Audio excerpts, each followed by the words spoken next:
ebisinde si ekizibu ky'Abannayuganda kubanga ebisinde bwe tubitunulira ebbanga lyetuze tambulira mu bisinde teriyo ekibiina kya byabufuzi kitafudde mu bisinde ebibiina byonna ebize bibeera wano eby'amaanyi ku opposition bizze biva mu bisinde twalina FDC by then ngeva mu reform agenda leero tuli ne NUP ngeva mu people power in fact yate NUP ina ekizibu nti ne people nakati nga people power tetwawandiisa butereevu kibiina kyalina omuntu wakyo nga alina ne ideologies ze oba nkute bulungi nalwaki yakiwandiisa ne tukikwatira mu bbanga olw'akaseera ke twalimu akaspeedi ak'okwagala ekibiina bw'otunuulira people power omulimu gwe yakola ng'ekisinde NUP tenatandikako yadde olwala that means ebisinde si kyekizibu ekizibu be abantu betukwasizza ebibiina ebivudde mu bisinde. Eno ye Magala TV, okumanya we kutandikira. Weewaawo nkwaniriza nnyo gwena omulabi waffe owa Magala TV nkwebaza gwena agenda mu maaso n'okubeera nga otufollowinga ku mikutu gyaffe egy'enjawulo Magala TV YouTube, Magala TV Facebook, Instagram, TikTok n'emikutu emirala gyonna ng'okola kyamaanyi nnyo gwe yasalawo okubeera nga ogoberera Magala TV. Amanya nga bulijjo Steven Sekamatte mbanyingirawo mu programu yo obadde okimanyi. Programu eyo no nagamba nti tutunuulira ebintu bingi nnyo oba oliawo by'oba tomanyi ebigenda mu maaso mu ggwanga mu busonda obw'enjawulo. N'olwaleero ndina omukulu agenda va atubuuzaako tutegeere ddala leero ki kyatuleetedde oba ki kye tumulabyemu ye kyamanyi gwe oba oliawo atugoberera nga tokimanyi naddala mu kisaawe ky'ebyobufuzi. Tuli mu kaseera kakanaayo kyani vaawo mpitewo 2025 tubuza emyezi mibala okubeera nga tuyingira mu nsiike y'akalulu ka 2026. Awo no tugenda okubeera nga tuteeka essira ffe ku Magala TV mu programu eno obadde okimanyi. Omukulu tusanyusa okulaba ssebo. Tusanyusa okusanga mukama wange. Buuza ku balabi baffe aba Magala TV. Njagala okutwala omukisa guno okwebaza gwenyini ng'omuntu Sekamatte abalabi ba Magala TV olw'okutuwanga amatu n'okutwala okuwabula kwaffe awo nnyini we twetaaga okuwabula ne batwala ebyo bisobola okuzimba eggwanga naffe okutuwa omukisa okuteeka ettaffaali ku Uganda yaffe.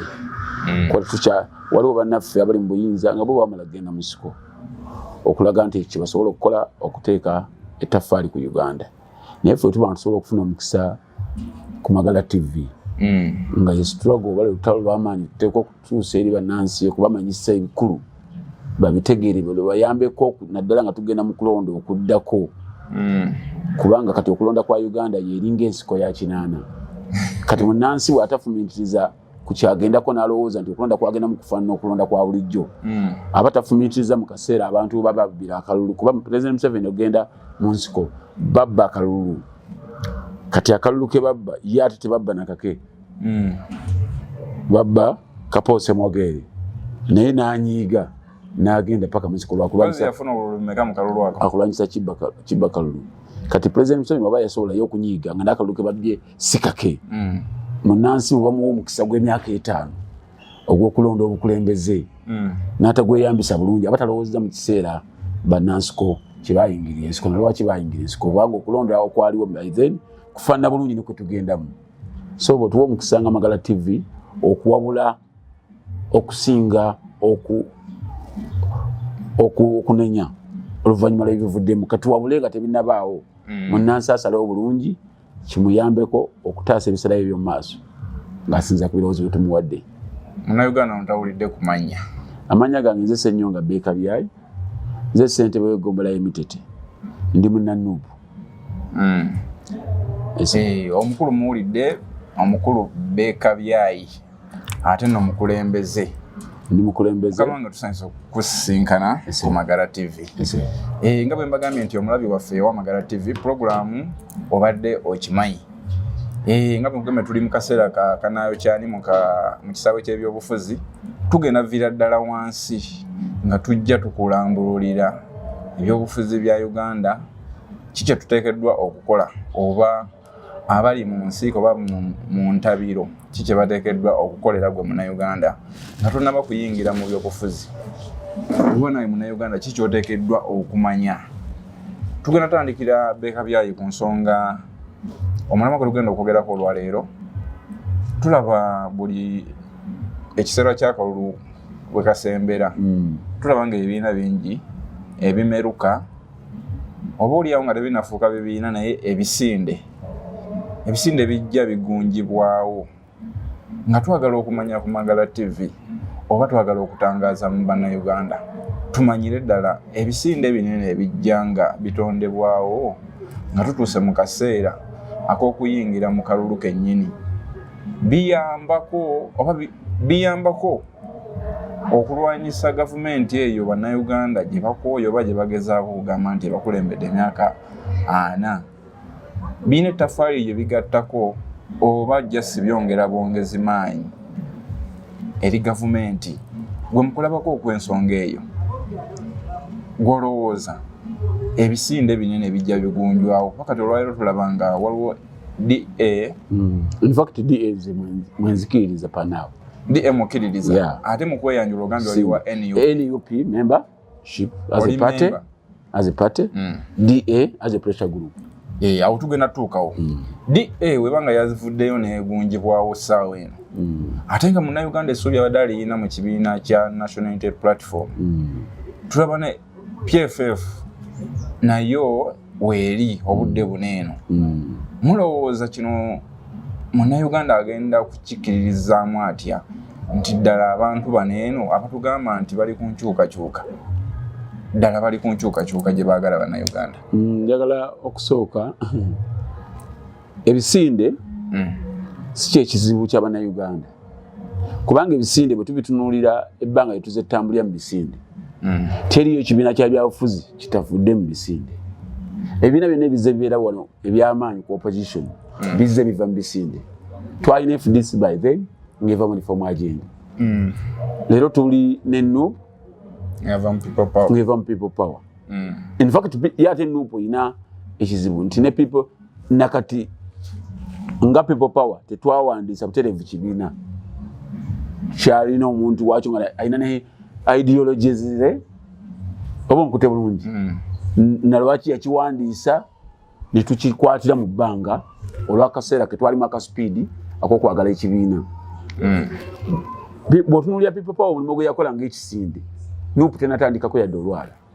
That means ebisinde si kyekizibu. Ekizibu be abantu betukwasizza ebibiina ebivudde mu bisinde kubanga bw'otunuulira people power omulimu gwe yakola ng'ereeta ababaka wa parliament by election zonna nga tuziwangula. Leero NUP yo bw'ogikwasa emyaka gy'ayeena uva twava mu people power tuyingira NUP. Aba DP ne beera banga aba DP, aba FDC ne beera banga aba FDC. Ebivuddemu tewannabaawo yadde inki yenkanankana ku gye twakola nga tukyali mu people power.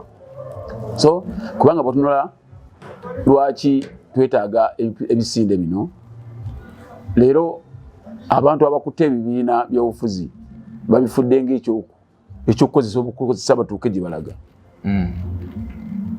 People power abagitandikawo nga batandikawo nga pressure group leero ate NUP jonga NUP ate beeraba nga tebalina makulu ate nerowooza abalabye NUP leero mu myaka ena naye abatandika ekisinde kya people power ekyavaamu NUP ate bo tebalabawo. Ogambye ebibiina byonna biva mu bisinde. Ebisinde mweze biva. Kati kitegeeza nedi egyo okkiririzaamu kigenda fuuka kibiina.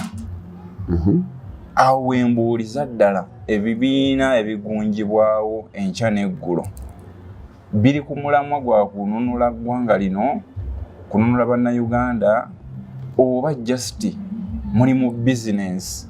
Kati nekino Bannayuganda bakitegeere waliwo abatukwasizza emimuli gy'okununula bannansi nga bali mu bibiina byabufuzi ba presidential be bamenye emitima gy'abannansi so si bibiina. Ebibiina si kyekizibu era ne butandika ebibiina 10 ne butandika 2 bannansi beetaaga enkyukakyuka naye ng'ekulembeddwa munnankyukakyuka so si muntu eyeefaananyiriza enkyukakyuka. Munnankyukakyuka yaani gwo kati njawo kutegeeza bw'obanga mu Buganda wano Bwotunula kati tugeze kubanga tulina regions ezenjawulo. Nuupu yasinga kubuuminga wano mu Buganda. Bweba yasinga kubuuminga wano mu Buganda. After 4 years, kiki tukoze mu Ankole? Kiki tukoze mu Busoga? Kiki tukoze mu Langu? Ekyo kiyamba bannansi nti wano wameze okumera ensigo eno ey'enkyukakyuka bwe mujyongerako ewalala kitegeeza bagenda mu election eziddako wajja kubaawo enkyukakyuka gye basuubira. Naye ekizibu ekiriwo leero kwe kuddira Beekabyaye yawangula Ssembabule. Konze Beekabyaye ebyobufuzi byonna mbisanyidde Kampala. Naye bwe nalaba nga e Kampala nyina abantu kumpi 10 nga tusambisa okugulu kwe kuki kwe kumu neŋŋaano waliyo space Ssembabule. Walowooza nti NRM we dominatinze ngende mpaguzeewo era nempaguzawo nga ndi ku kadi ya Nuupu. Singa bannaffe bonna bonna bategeera ekigendererwa kyaffe mu byobufuzi bya Uganda ne baseseetuka gwe Ssenyonyi teweetaaga kujja kwesimba Kawempe. Genda Nakasongola kubanga Ssenyonyi okuva ku chairman w'Erusi wano amutwala we NRM. Twetaaga okumenyaamenya NRM yawe Nakasongola. Tuteekwa kweyambisa gwe material weapon gwe tulina nga Ssenyonyi n'ogenda omenyaamenya ekisenge ekyo. Bw'oba tokikoze n'ojja naawe ne weetuuma wano.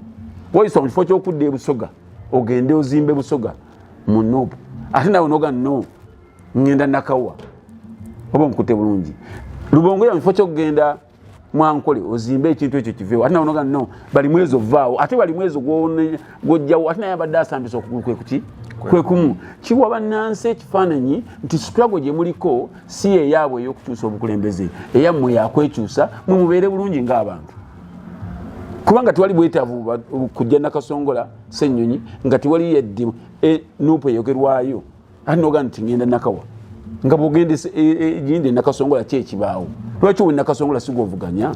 Gwolose kyo kigenda zimbibwa kitya nga bw'okyogedde kuba ndaba nga bw'okyogedde ate naye kimpadde ekifaananyi kirala nnyo. Oba oliawo ne Munnayuganda tugoberera ku Magala TV. Gwe lwaki olowooza nti osanga nga e Kawempe ewali Nsubuga bali mwezo weetaaga gwe Lubongo y'ovuganyewo. Kigendererwa ki? Toyina gy'ova from your background. Eyo nsigo y'opposition etambudde yeetya. Woyisa omufumbiro okuva e Busoga. How many members of parliament bwe wajja nabo ng'ojja okufuuka secretary general w'ekibiina ng'ojja okufuuka spokesperson w'ekibiina. You have just a title kitiibwa kyokka kya spokesperson naye kyobeereddemu spokesperson okikubeeza omwogezi w'ekibiina nga Beekabyaye balina abaka 57 mu Buganda nga gwe spokesperson w'ekibiina toyina yadde akulira abaliko obulemu. Okulira baani? Exactly. Oba okulira baani? Lwaki tebaddira bannannyini kyo kubanga massive campaign eno eteekwa okuleetawo enkyukakyuka.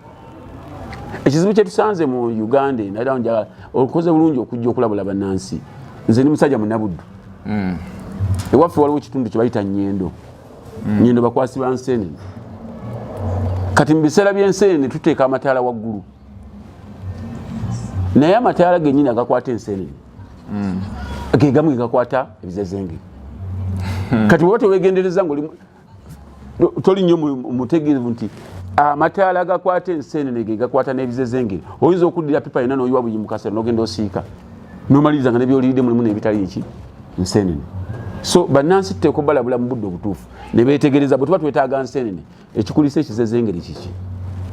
Kebera mu pipa gy'oteze ezirimu byonna si nseenene. Ndaba ensonga gy'oyogerako obuzibu bwonna bwonna bwesiwa Abannayuganda. Mwenga mmwe. Ne Bannayuganda bateekwa okutegeera. Ekisooka kye bateekwa okutegeera kwe kukyamuukirira okutaliiko nsonga nnambike. Buli okyamuka omuntu olina kalinja okutegeeza tulina okusalawo kwa mulundi ogwo gumu mu Uganda kugenda kubaawo 2026 January. Munnansi bw'atasalawo bulungi mu 2026 January ajja kuba bamutwala paka 2031.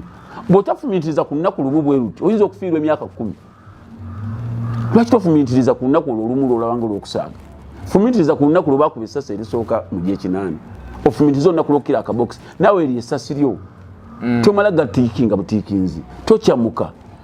Use your mindset. Obuze kiki ennonda. Ono gw'ennonda biki ebingatta naye. Bannayuganda mwe mubabuzaabuza. Tutya ate? Kubanga essaawa ya leero kati gy'owagira essaawa ya leero abagikulira oba abagireadinga bava mu NUP. Yeah. Kati Munnayuganda we yeebuulizaawo wajja agenda kakati ekizibu kati njawo kutegeeza mu kaseera nga amanyi abantu bategere bulungi tulina abantu abakulemberwa bangi naye tulina abakulembeze batono bannansi bateekwa okusooka okutegeera abakulemberwa tuli bangi naye abakulembeze batono so abakulembeze abo batono betulina tuteekwa beeyambisa obulungi naye mu kubuguumirya tutira omuntu ateekwa okukulemberwa ne tumukwasa obukulembeze akaseera ketutafumitirizaako tumaliriza ateekwa okukulemberwa tumuwadde obukulembeze ateekwa kutukulembera mu ngeri ya kibogwe kubanga yenyininyini gwe twakwasa obukulembeze yali wakulemberwa bukulemberwa ensonga lwaki nkugamba nti bannansi bateekwa okutwala ebiseera okutunuulira ku mukulembeze kubanga abakulemberwa bangi naye abakulembeze batono otherwise tugenda kuddira abakulembera ate tubakwasa obukulembeze ndaba nga abakulembera sawa yalira baddi ate gwogamba yali asanidde okukulemberwa yabawa obukulembeze ekintu ekyo ndaba nga bw'okyogera bw'otyo ndaba nga ne b'okulembera kitegeeza tebasaanidde kubeera nga bakola kati bino biri bwe biti waliwo akaseera we tulowooleza nti ffe tuli basajja bannabuddu osobola okutema emmere mu lusuku naye nga enjala yeekuluma nga woomalira obudde kati ketugeze ni musajja nga bendi wano simanyi kuwaata naye nteekwa okulya kyokka ate n'empogola bw'ogifumba era ejja n'ogirya naye tekijjawo okuwaata nti kwali kuteekwa okubaawo kati abantu tebaleme kulowooza nti empogola efuuse kalica kubanga twalya ku mpogola ku lunaku olwo tuteekwa okutegeera nti okuwaata kukyasigalawo wano mu nnono ya wano twetaaga okuwaata olwotuba nga tulina ebiseera ebyetegereza ensobi ze twakola ke kaseera bannansi twagala obalabula tebaziddamu ffe twali tubaddeko wano n'omuganda w'obuwagizi naddala mu central region twalina alhaji Nasser Ntege Ssebaggala yalina obuganza eri abantu aba ne bamulonda ne tumusindike ebweru okunoonya ebiwandiiko n'ebiwandiiko takirina aba akomawo mu litaani n'aleeta ekiwandiiko aba akomawo nga ebiwandiiko byalina tebiri equivalent aba akomawo n'ajja n'ekigambo nti Haji alagidde naye nga abantu abafiiridde ku Haji alagidde abaafa before Haji okulagira nga balawo tulina super candidate kati kyabulabe nnyo ffe ng'abantu bawono bw'otunuulira material presidential materials zetulina n'abaana baffe betuweeredde wano abasobola okukompitinga butere kati njawo kuwa ekyokulabirako eri kankuddire ku region eri Mwankole balina General Muhoozi ayagala bwa president wa Uganda PRU Yoweri Kaguta Museveni ayagala bwa president wa Uganda Brigadier General Kano Besigye ayagala bwa president ompulira bulungi omwana muntu oyera General Mugisha Muntu ayagala bwa president jo tubadde wa ne gundi ng'ayagala bwa president Mukowe Mbuga tumwine tumukunde ng'ayagala bwa president naye abantu abo ebbanga lyonna libagadde bwa president zoza presidential material era basobola okula muluma ne batamanya nti bano abaana baffe bali ku level esobola okubeera president naye kebeere wane waffe ani abaganda ffe tuba n'omuntu omu ategeera ku level y'okutegeera kwa Buganda okuva letwava emabega ani abalowoozesa nti bw'abanga Bobi Wine achampionize ng'alina obuwagizi yalina obuwagizi ate yasaanidde essaawa yaleero ati essaawa yaleero kivaawa ani gw'omukompeyalinga naye yalina obuwagizi anti ani gw'omukompeyalinze naye mukama wo gw'oleese ani biki kati njawo bateeke mu lumu nga bamenye wali eri bangi mu region eyo kati ne wano tulina bwe wano tulinawo Kyagulanyi tulinawo Mpuuga tulinawo Kabuleta weeriwo tulinawo Lukwago wali is a presidential material naye kwovayo n'ogamba Lukwago n'agamba nti nzize nga abantu bawano bamulaba ng'omulabi ani yabagamba nti ekyo kimufuula omulabi okubuzaabuza kw'Abannayuganda kwe nkugamba kwe tuliko Bannayuganda kati bagamba mukolera mwe musinga otubuzaabuza bannansi gwani yakugamba nti Lukwago bw'ayogera nti neesimbyewo nti abamulabi wa Bobi Wine Munnayuganda tomanyi gwe bw'ofumiitiriza bwe tolaba Mpuuga byasinga Bobi Wine tomanyi Bobi Wine kyasinga Mpuuga oli munnansi kyawaddewo ng'abantu bano bonna battumuka naye notasobola kutegeera kikyono kyasinga ono tulaba nga Mpuuga amaze ebbanga ddene nnyo mu nsiika y'ebyobufuzi it is an experience eyo nnungi nnyo mu byobufuzi muliriza ayina experience eno ye Magala TV. Nabeera omubaka wa parliament. Bw'ava omubaka wa parliament n'atandikawo ekisinde kya Ssuubi. N'akoma n'abeera omubaka wa parliament. Ekisanja kye muwaanirako nti abadde nti lwafuuse ow'amaanyi, ekisanja kyakusatu. Oba nkute bulungi. Ekisanja kyakumeka? Kyakusatu. Abantu be mwogerako abali Bobi Wine baafudde ab'amaanyi. Bino baleese leero ne babeera mu kisanja kyabwe ekisooka eky'emyaka 4. N'empuuga emyaka 15. Ate oddira otya Bobi Wine w'emyaka 2 mu parliament tiyafuula mpuuga ow'amaanyi nga mpuuga wa myaka 15. Oba tomanyi bibala bulungi. Kyoleza Baizeni mpuuga yajjanga atya bamulondanga bulungi directive. Kino kigenda yamba kitya Munnayuganda ali eyo? Munnansi Yesolo muyamba. Kubanga bw'ogamba nti osomye West ng'erimu ba presidential material abasukka mu bataano. Ate nga twetaaga omuntu ogwo. Kye kimu ne wano mu Buganda. Tusomyewo nga basatu. Twetaaga omuntu ogwo. Naye ate bonna baagala omulundi gwe gumu. Kati no. Kino kye tugamba nti Munnayuganda tuli mu ekifaananyi ekigazi ky'ebyala gwe wana okiwe bannansi ku Magala TV nti abantu bali abataano ab'omu West tubaleeta bu televiziyo tubamaajinga n'abasatu. Bannansi ne tubawa ekifaananyi ekikola ki? Kya muntu ki? Gw'olaba bwe tugatta bali. Ntuddirayo waffe omu ne tumusuulayo nga ye Bobi Wine. Olaba tutaalinga. Tuti tutaalinga bulungi. Ekyo oba okute gomanyi lwaki tulina ababaka 5 nga tubalina wano wokka. Omanyi lwaki Busoga tebaatulonda? Lwaki Erango tebaatuwa? Busoga yalonda. Anti yaleetaani. Ani avaayo nga mbaka wa parliament. Chairman erose 5 yaani. Ng'aveeyo. Oba okute bulungi. Lwaki bano abantu bajja buzina bukofiira na ovulo. Editali teziyambalwayo by then. Lwaki tebajja na title? So, ebyo byatuddi bya katale kwe tutunda. Tuteekwa birowooza nga tudda ku mudaala. Botabirowooza nga tudda ku mudaala. Tugenda kuddamu tudibe. Nga tine wano wennyini we tutunda nabo batutegedde. Kati njawo okutegeeza Oweekitiibwa Mpuuga aleese reforms. Ruling party NRM egamba reforms tezikola ki? Tezaagala. Kyokka naawe leading opposition naawe ogamba naawe tozikola ki? Tozaagala. Oba nkute bulungi. Kuba ne ku kitebe kyange ekavulibwaga naffe tetwagala ki? Nongosereza. Akaseera kano sikanki? Sika nongosereza. Ate kaweddeyo gw'okwogera. Ayo oli ku legal department. Oli ku EC. Gwereka batebulinge reforms. Kubanga ze zikuyamba. Obanga ne Ssaabalamuzi yavaayo naga nti mugende mukole ennongosereza ku kino nekirwa nekino. Bwe tuba twagala akalulu akali free and fair. President waffe John agenda mu kalulu Bobi Wine bw'amaliriza n'aleeta petition n'agenda nga nibiwadde bannansi. Kontakula y'amateeka eri wano za reforms ebude bono zikyasobola okulakoza kyezikyusa mu bbanga lino erisigaddeyo. Ebbanga ly'omaze ng'ogoberera ebyobufuzi olaba obitaputa. Kati kyenjagala okutegeera eri principal wange. Awakanya bbanga awakanya reforms. Nze mpulira awakanya reforms. Saagala kuwakanya njagala ogaye nti bbanga tono. Ate ECD technical eteekwa okutuwa ebbanga ne parliament yegamba eri ready. Ate gw'osinzire kavuga nti ennongosereza tukola ki? Tetuzeetaaga. Kyokka ennongosereza twakava mu kulonda ne tukola ensobi ne batubbiramu nga tulaba ne balangirira ebitategerekeka. Omuntu we Nakasongola n'ava nga tategedde, Owessebala n'ava nga tategedde. Kati baleeta ennongosereza togamba nti mbi oba nkute bulungi. Kati kikyogezaako okusiiga ekifaananyi nga tugenda mu kulonda okuddako. Oyagala tukole ebintu byebimu byennyini bye twakola ntooza ntwanika mu ttaka. Tuli tukula ddi bwe tubeera nga mulwetooza twanika mu ttaka. At least bwe kiba kyetaagisa kuwaayo kadde ng'eggwanga lino. Ebbanga tumaze nga twetaba mu kulonda okwekivandulo. Ketuyimirira awo tufune ennongosereza tulyoke tugende mu kalulu akategerekeka. Okusinga okugenda mu kalulu akababyakama nga buli ssaawa ateekateeka butereevu n'oli Museveni we ne bamala okuteekateeka ne balangira ebibaagala. Naye naawe n'olabira ddala ng'ogwo omuzannyo ojja gutera mulyamu bannansi emyaka 5. Ffe nno guno omuzannyo ng'ogyeko no Bobi Wine agumazeemu 6. Kuba oba omukute bulungi. Ffe tugumazeemu emyaka 25 kwasatu. Kuba Besigye byabi.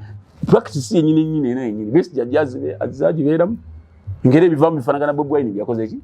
Byakoze. Nakati ate Bobi Wine byagala nnyo tuzaaya ya tukole ebintu ebiki. So bwe kiba kyetaagisa kuwaayo kadde tukole ennongosereza. Tupapirira ki? Nga bannansi ensi egenda kuggwaawo.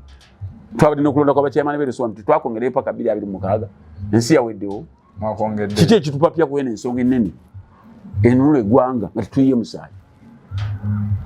Kabi kyakale mu nnongosereza. So ebisinde bino nga maliriza pulogulaamu yeeno ebisinde si kyekizibu. Naye abantu be tukwasa struggle tuteekwa beetegereza. struggle yaffe efaanagana nabo oba balina birala bibalowooza bo ng'abantu. Kino kigenda vaamu kitya mu bannayuganda? Wayogedde ku kigambo okukyamuukirira. Okukyamuukirira kuli bwe kuti. Kubanga okukyamuukirira kuno kw'oyogera ku ndaba nga kuli mu balonzi, kuli ne mu bakulembeze. Naye ate kususse mu balonzi.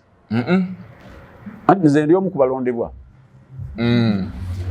Oyinza waliwo omuntu ankubirayo n'ambuza kozi chairman ewuwa ngibira te kwa bimbuza by then nga ndi mu campaign naye kikubuuza leero kati bannansi balonda bubata bifumitirize ko nga bagita bamukulonda. Golowooza lwaki munnansi atuka okukubuuza obubuuza ewuwo nga wajja n'omusaba akalulu? Anti ze lolo yange nagikola namusaba akaki lolo yali ati okubuuza gwansaba akalulu who are you kwebyo bye muwadde CV yange yali muyambyeko golowooza watalinawo obunafu gwe nga gwe ate nze bubaluddawo nze obwange bubaluddawo nga nze nasobola okusimbula mu nyumba yange ne pepa waka ne nga nti nesimbyewo nenominati nga nenvayo nga maze okuwesimbawo era nenzija mu campaign nenkola campaign nenjiwanga ku kiri fe abakulembeze okukyamuukirira lugenda kukuvaamu ddi? engeri gye tusobola okuvaamu kwe kubuulira abantu akaati wakati okukyamuukirira okuli wano eno kyekino ekya electoral reforms okujja essaawa eno ng'ebula omwezi ogwo n'ogaagwesa electoral reforms tuzireese tewaliwo budde bwe zigenzeeko. Leero obadde wa NUP leero tutonzewo ekibiina okonna kukyamuukirira si kutondawo si kukyamuukirira ddayo olowooze biki ebyavaako okuteekawo DA biki ebyavaako n'ateekawo pressure group eno nabyo bikulu kyekiri kyeganye nti bwe tunaddira abantu abateeka okukulemberwa nitubakwasa obukulembeze tujja kuddanga musenga vuddemu ngazzeemu kubanga ensonga entono bwetyo eya Mpuuga yalidde bitaano teyabiridde erimu eti okuhandlingibwa abantu abali ku status y'obukulembeze nga batudde ku meeza neggwa nemenya struggle ey'emyaka gye tuzimbidde emyaka 25 wateekwa okuba nga abakutte ensonga eno bibanafu kuba ddayo okebere biki bibawangudde nga byabiwangula nga abakulembeze ffe twalina pressure group eno ya people power ne tugenda mu kulonda nga tetulina structure up to now maanyi g'abantu tuli ku maanyi g'abantu ne tugenda mu kulonda nga tetulina structure naye ate gakyaliwo twagala gajja. We must have a structure ng'oggyeko amaanyi g'abantu abantu abo abatukulembera tuteekwa beetaba mu kulonda kibayita internal democracy mu bibiina muteekwa okuteekawo okukola ki okulonda. Twabadde n'Empuuga nga mubi nga omuyise deputy president Buganda oba nkute bulungi tewalina nti akasaala omugobyi ng'agoba enkoko at the same time otaddewo omuki eniwamase mu kwagala ku toteekawo buteesi mu kwagala ku teekawo on principle ng'oteekawo deputy president on principle toteekawo kubanga gweyagala kwe gwoyinza okubanga gweyagala naye nga ffe bannantu bagenda okulembera si gwe tukola ki tuteerewo okulonda ebibiina biba ne delegates conference eyaffe etulawo nga eronda bano bawayiswa etulawo nga eronda Basennyonyi etulawo nga eronda bamuwanga Kivumbi oba nkute bulungi kiki ekiri mu structure y'ekibiina ekirina amateeka omuli abasajja abagundiivu nga Balubega Segona okutuvuga ekivandulo bweti kati otuwasuubi kimu nti awo waliwo pate egenda tuwa obulamu obuddako ng'esobola okunyiga obunyiiza omuntu ne mukasuka ku bisi yabufuzi bannaye munnayuganda tukyagenda mu maaso mu puroguramu eno obadde okimanyi kubanga omukulu w'ensonga gy'olambulula tuteekwa kutambuza ekibiina nga atambuza amakaago kubanga owekitiibwa structure yamulonda yeyalonze baneena era yakkiriza n'aweereza naye obudde buneena ate kati tetugikiririzaamu. There is no structure. Oba yalonda Mpuuga oba yalonda Muwanga Kivumbi, there is no structure in Uganda eya Nuupu. Sagala kulowooza nti olwokuba yaleeta Mpuuga nti olwoneebeera Namu nti olwokuba yaleeta Muwanga Kivumbi olwoneebeera Nfu. Nkugambye in detail teriyo structure ya Nuupu. Obuwagizi gye buli naye tewaliyo bakulembeze. Ogwe nga gwe alonda abakulembeze ya district kikuwosinziira olonde. Oba nkute bulungi kati opposition gwa mulonda muntu kubanga akwagala oba kubanga akusiimula engatto oba mulonda kubanga ffe tumuyitaaga nga abakulu practicing democracy internal democracy mu kibiina nga tusinziira mu local government mu political parties and organization act naye kakutambuza kibiina nga atambuza amakaago noga nti gwe kakati gwe sentamu tuula wano gwe Nyanzi beera wano gwe Edi Mutwe gwe njagala wano ate be baani abo Edi Mutwe taliimu ati ddayo kebere bano byanini bayagala bateekawo obwakana dinti taliimu ng'ate batula nene bakola ne decision bagana tumugwa opposition tugenda kufaanana this struggle kyetusobola ogifaanana kiri kimu kwe kubulya bannansi nti okudduka emisinde ne tuyisa n'ewaffe si kye kitufuula abawanguzi tuteekwa okumanya tuyimiridde waffe wano mu Uganda tuteekwa okudda tutegera we twawabira ekibiina kino ekya NUP kiteekwa okutegeera nti kyo nga tekinnabaawo emyaka 3 emabega waliwo ebibiina ebirala era byalina abakulembeze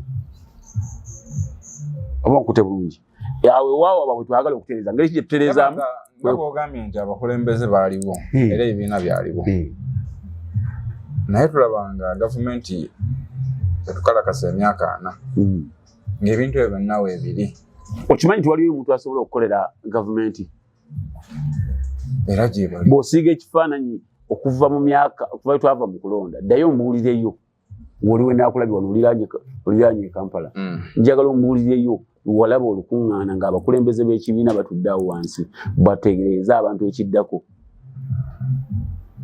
eriyo enkyukakyuka y'eggwanga balinze kuteekayo bantu balina fulaaga bawangule naye bawangule enkiiko ezo ndolo ziraba nga zigenda mu maaso nga zaabaki ani aluyita bwe tuba tetulina structure oyo ayita olukiiko kati Rubongoya who's Rubongoya secretary general yalivudde mu kyokubeera secretary eteekwa okubeera kati nja okutegeeza lwaki Rubongoya ye secretary general lwaki Katana oba nkute bulungi ye Muwanika lwaki Joel Bisakezi ye spokesperson ezo positions key positions ziteekwa okuba nga zitunulidde ekibiina era n'abantu bennyini abateekwa okuba nga key position ezo zibatwala nga beetaba batereevu mu kulonda nisooka oluzuwa eki naye bodira abantu gwe abakuwuliriramu obulizi n'obateekaawo kubanga bakuwuliriramu fe ate be bakulembera ekibiina gwe oba okyettidde so wekiri kati wakitiibwa Kyagulanyi principle bw'atatereeza mbeera eno bw'atatereeza kibiina ntuteekawo internal democracy ajja kuba alwadde amakiro omwana nga yamwezaalidde at the same time n'amweriira talina gwalinenya kubanga kikulemesa ki okuteekawo okulonda mu kibiina waawo puroguramu bwetyo bwebadde kamu bubiri nga tusiibula nga maliriza ebigambo byange njagala okwebaza bannansi abalaba Magala TV naye mu bigambo byange ebitonotono njagala bategeeza nti bwe tuba tunaatuusa ebyobufuzi byaffe gye tulaga tetuddamu okukulembeza abantu abali ku mutendera ogw'okukulemberwa okubafuula abakulembeze baffe tuteekwa okudda nti kebera abakulembeze abalina ebisaanyizo by'okulembeze nti bakwasa bendera y'okutukulembera ebbanga lye tunaamala nga tukwasa abantu abateekwa okukulemberwa bendera y'okutukulembera tujja kubula paka nga tumaze okukakasa nti waliwo wetwawabira waawo puroguramu yaffe bwetyo obadde okimanyi tujja kukomawo n'omukulu ono oba oliawo twongere okuttanya ku nsonga ez'enjawulo mu nsonga y'ebyobufuzi sigadde nze Steven Sekamatte ebaire bulungi mweraba